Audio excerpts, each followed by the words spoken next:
Hi guys, I'm going to do the Collaborate session recording via a video because Collaborate and I have been having a few problems this week. So those of you who were in the session on Tuesday night will know that I got locked out of the session before I got to finish.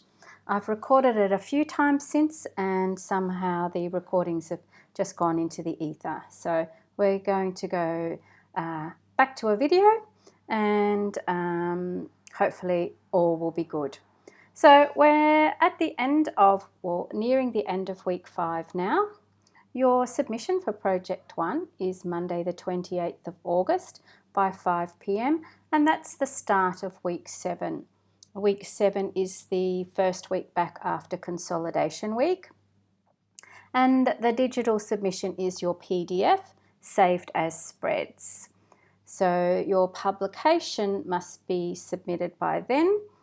Then your printed publication will be posted to Swinburne Online, and students should post and have the date stamp no later than Friday of week 7. So that's the 1st of September. So note that I have given you all some extra time here for production because I think you'll need it. So this date of Friday, the 1st of September, will not be in any of the notes online, but if you can get your publication printed and posted earlier, please do so. And by the date stamp, it's not anything you physically have to do, that just happens at the post office. So long as you get to the post office before it closes on Friday the 1st of September, your work will be marked as on time. It's also really helpful if you include a self-addressed return envelope. You do not need to include postage, we will cover that. Just make sure you print your name clearly because we have had trouble in the past where students' handwriting have not been that legible and so the postie doesn't know where to return your publication to. So the usual drill, if you need an extension, anything later than the above dates, you'll need to apply for this through the formal process via the student portal. I just wanted to mention again here that really it is your responsibility to manage your project and your time. You should be familiar with the process and the steps you need to take by now. And given that this is a third year subject, you should be thinking about the final outcome and the bigger picture of your project and not just hoping that by following the weekly steps that you'll get to the end with everything done. So please make sure you read ahead. Do the best to try and cover off everything each week, but you also need to take on the responsibility for getting into the learning materials, the briefs, the assessment details, and being clear about what you are required to do. So we have added this in, so you've seen this at the beginning of the session, the first Collaborate session. So now you can see if you're following this schedule, you're at week 5, week 6 is coming up, consolidation week, and then the beginning of week 7 when your publication, your digital publication is due, and the end of week 7 when your printed publication needs to be posted. And as you can see, your workbook process journal, you should try and keep that up to date throughout, and that is submitted at the very end in week 13 in this unit. So during the weeks, a few of you have started posting your workbook process journals for the informal submission. It's a work in progress submission. It's really just a opportunity to sense check if your process journal is on track. By submitting in this work in progress submission, you'll be improving the quality of your work for both projects, gaining valuable feedback and ultimately achieving a higher mark for your workbook submission, as I said, which is due in week 13 and is worth 20%. the feedback that you'll get in this informal submission is, about the layout, the style, the look and feel of your process journal, because it does need to be a designed artifact representing your design process and the development of your ideas.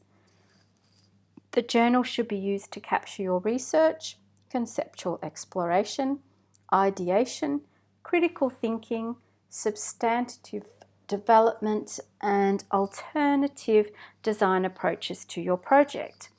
You'll be required to reflect upon the development of your project and to evaluate the effectiveness of the design outcome. So another thing I've added in here is that the size of your journal can be optional. You can create an A3 document and copy paste work to date from your proposal, or you can adapt or continue on from your proposal using the format from that document. This will depend on your original proposal format, of course. You may need to adjust the type size so that the text is suitable for a print document, which is 9-point and not presentation size if you had text larger in your proposal. So we're really kind of making the process journal as flexible as we can. You can use the same grid structure as your publication, for example. That might make things easier for you.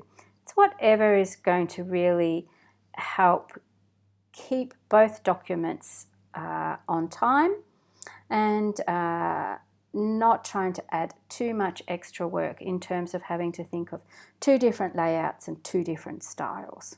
So perhaps your proposal or your publication style is something you can leverage off. This work in progress will be submitted just by a Blackboard discussion board. So those of you who've done that already, great. Those of you who haven't, you can do this. Really, you can do this at any stage. We're just kind of putting this in here as a reminder so that you don't forget about your process journal. And as I've said, the presentation can be, or your journal can be vertical or landscape. The size is up to you. Have a cover with your details and visualization that captures in an abstract manner perhaps your design outcome. Include a contents page for your journal. This is not your publication contents page. This is your talking about your journal. Weekly summaries and conclusions demonstrating design process and final outcomes. And we're saying no more than approx 2 pages per week. If you need an extra page here or there, that's absolutely fine. And if you're posting for work in progress feedback, include on the pages new work that I haven't seen, so I can also give you feedback on that work as well as the layout of your journal. So let's move on to the printed publication. So by the end of week 5, you should be well underway with your publication. If you're not at this stage, then it's time to really put in some extra work and get up to date. You have no time to lose. So things to consider if you've not done so already is choosing a printer. Discuss timing. You'll need to specify stock for your cover and text pages and specify what sort of binding you would like. Your printer should be able to help you through this stage. I have extended the deadline, as I've mentioned, for the printed publication postal date to give you a bit more time for this production, but the digital deadline still stands. Other things to consider as you're starting to roll out your publication is to not forget that original purpose of your publication, so what you've set out to achieve in your proposal. It's all right if from your proposal your thoughts and objectives have changed through development, but you need to keep that in mind. So what is the purpose and tone of your publication? What type of publication content do you have, and how will you differentiate this through your typographic hierarchy? How will a viewer interact with your publication? And what images do you need to add value? So at this stage, I would suggest you keep your images to a minimum so you have time to focus on the type, because the type is going to be the key marking criteria. So how to get from here to there? So using your storyboard, you can break down your publication to the key 10 spreads. They do not need to be consecutive, but they'll be the kind of main design styles for your publication. They'll address the main content pages you require. So for example, an intro page, reference page, contents page, text page and image, text page, no image, section divider, etc. So you'll design these as separate spreads before you start actually compiling your publication. We don't start a publication design at page 1 and then design as we go till we get to page 30. You design the key spreads, post them for feedback, and then once you've got them all approved and you're happy with them, you then start your 30-page document and adding in those key spreads where they fall, and then you're able to sort of tweak them and break them down even further into perhaps 5 real spread designs that you can then use to roll out your whole document. So if you've designed your 10 key spreads, have a look at those and identify the grid structure behind them, the styles that you need, what you can tweak to become similar, and where they need to vary. So there might be a similarity in the starting position on the page, the distance from the top of the page or the distance from the bottom of the page. So once you've sort of looked at your key designs and worked out, okay, yeah, my intro page actually is following a similar grid to my contents page, then you can set up your master page, and you've got one master page that's going to work for several spreads in your publication. This will help make sense as we move to the next slide. So I'm using Daz's storyboard. Thanks, Daz. And you can see here he's started to identify key pages in his publication. So he's used yellow to identify his section headers. He's used orange to identify where he's going to put images, and the purple where he's going to have breakout text or some pull-out quote boxes. So you can see that by doing that, he's already started to break down the overall design components he needs for his publication. So if we break that down even further, you can see here I've called A the section headers, B is a text page, no image, C is a special text page, D is a full page image, E is image and text, F is text and breakout quote. Those are the key pages Daz needs to design to be able to roll out pretty much all his 30 pages. He then has a few special pages, which would be good to have because it adds to pace and flow, and these will need special consideration because of the different content. But really, from those 6 individual pages, he can compile most of his spreads. So you can see here Daz has started to set up his visual toolkit. He's set up his master pages in InDesign. So he started with 2 master pages, but now he's got a clearer idea of how to kind of get those master pages working a bit more efficiently. He can add in a few more master pages so they cover off the breakout quotes, the full page image, etc. And so he'll have 6 key master pages that he can use. He's already set up his typographic hierarchy using his paragraph styles. This makes it very easy to copy in text from your manuscript and apply the appropriate style. He's got a good flexible grid, and he's included in here a repeat graphic element that he's going to use. Something else he could include on this page would be perhaps the images for his section dividers and his image style, just so that this becomes a reference page. So when you're designing even those special pages, that the look and feel still takes from what's in your toolkit. So everything works together as a cohesive whole. And we can see here how Daz has started to put that together. So here's section divider page and that page which is text and no image.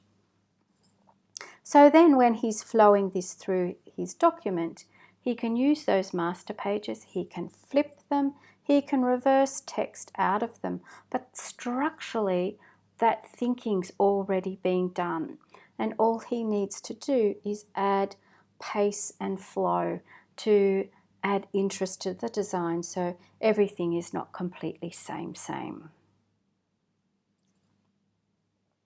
So what you should be doing now is continuing with your publication design and be at the refinement process.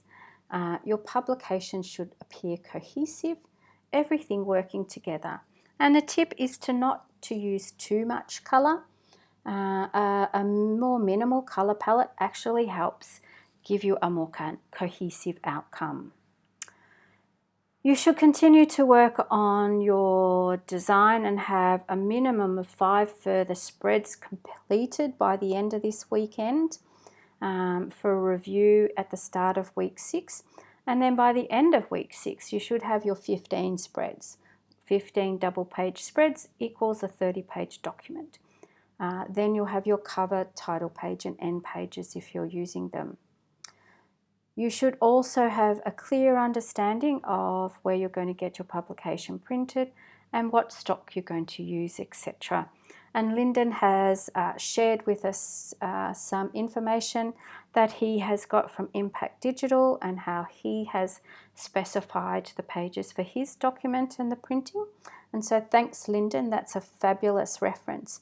And you'll all find that in the week 4 binding conversation. So next week, it should be up to understanding the typographic detail and conventions in your publication. Learning about typographic detail and conventions is a learned process, so do not assume that you can just get this right without seeking feedback. Because if you already knew all the ins and outs of typography, you wouldn't really be in this unit to begin with. And one of the key things you need to be doing is getting your publication off the screen and into the physical. So print your work out. Things to consider, again, consistency in your publication, your type choices, your color palette, your image style, so that they're all working together and nothing feels out of place. So your images should look and feel like a collection of images from the same family, not from different sources with different styles. You might have a couple of styles that you alternate or use throughout your publication for different image content, but that, together, everything comes from that toolkit page. So there is a look and a feel that holds everything together and provides that consistency. You would also look at your grid and sample pages and review the following points. So by sample pages, those key design pages that you're going to use to start rolling out your publication. Things, if you get these right at the beginning, then it's so much easier when you're towards the end in that refinement stage. You don't have to make too many changes. So things like text column widths. Column widths should be around 50 to 80 mils for 9-point text. And use the same column width for the same sort of text. So body copy or flow on text, for example, would all use the same column width so that the reader understands, okay, flow on text looks like this. You might use a different column width for breakout quotes, a different column width maybe even for intro paras. But that there becomes a consistency in how you treat certain text information so that the reader understands, okay, I know what that is because I've seen that before, and it aids in the navigation and understanding and reading of the publication. Gutters between text columns for mills, don't make them too big, otherwise they look like two separate columns of text and don't flow through together. I've already mentioned point size, so 9 point is a good size. And I base that on, say, Helvetica 9 point. You can always do a comparison, but you should be printing this out and seeing how it feels. Using paragraph spacing or indents and not returns. If you're using paragraph spacing, then make sure you add in your spacing between your paragraphs and don't just hit return. And if you're using indents, then you won't be using spacing, so you'll be using either one style or the other. Don't make your indents too indented because that disrupts the flow. And remember that you don't indent the first paragraph at the top of a column. You should be looking at incorporating at least 4 to 5 levels of typographic hierarchy on each spread. This will add texture and interest to your spreads, and also give the reader the ability to kind of flick through your publication on a couple of different levels. So they can get an overview through headings and pull-out quotes, and then sort of delve deeper when they read page by page through the actual body text. Make sure you have allowed a decent space around the edge for your page margins. This is something I see students often miss, that they don't give enough distance around the page edge because you're used to seeing it on screen. Print it out, physically hold your spreads. If your thumbs are going over text, then you haven't given yourself enough margins. And then look at your pages as double page spreads, or look at your spreads as a whole. 2 pages creating one overall design, not 2 individual pages that do not connect to each other. So make sure when you're sending through your work for feedback that you save it as spreads as well, so I can see how the 2 pages look together and not just give feedback on individual pages. And then by the end of week 6, you really need to print your work out again. You need to print it out, you need to go through, and you need to edit it. I've posted some editing tips in the week 5 discussion board. M and N dashes and hyphens and other things to look for are widows, single words at the end of a paragraph. Make sure that your paragraph breaks make sense and you're not breaking a paragraph with anything less than 3 lines to turn over or remain. And the best way to know if you're on track with all of this is to post work for feedback. So by the end of week 6, you really should have received plenty of feedback for your publication and be well on the way with that refining and fine-tuning, that attention to typographic detail, which is so key in the outcome in your publication. Also remember that print production setup details will also require attention to ensure that the setup of your document is correctly formatted for your printer. So wherever possible, it is always beneficial to liaise directly with your printer and what they require to be supplied for printing. Each printer's setup may vary, so don't just assume it's the same as you did last time. It's always good to open up those lines of conversation and communication so that you know that you're supplying the printer with what they need, because that's going to give you the quickest turnaround for your printed outcome. So your publication is worth 30% of your total mark. So you've got your proposal and your publication making up the full assessment one. And your workbook journal at week 13 is 20% of your mark. And that will capture both projects 1 and 2. So the marking criteria here I think is fairly straightforward. I think I'll leave that to you to read through at your leisure. You'll find that on the brief in the assessment details. And make sure that you are clear about the sort of mark you want to achieve, and that you're meeting that criteria, and that you have made an effort to get the feedback to enable you to get to that level of mark that you're after. I've also uploaded some examples of student work in week 4 and week 5 in threads called previous student examples. So please have a look at these for some further inspiration, ideas about image content, minimal color palette, etc. How are you going to get that flow between perhaps photographic images and something more graphic? How are you going to perhaps use abstracted images to convey your message? Or are you going to go out and take your own photos? So all of these things need to be decided, and they really need to be decided quite quickly so that you can get the best out of the next week, that you can receive feedback. So that's really about it. What I wanted to cover was just some tips to get from here, the end of week 5 to the start of week 7.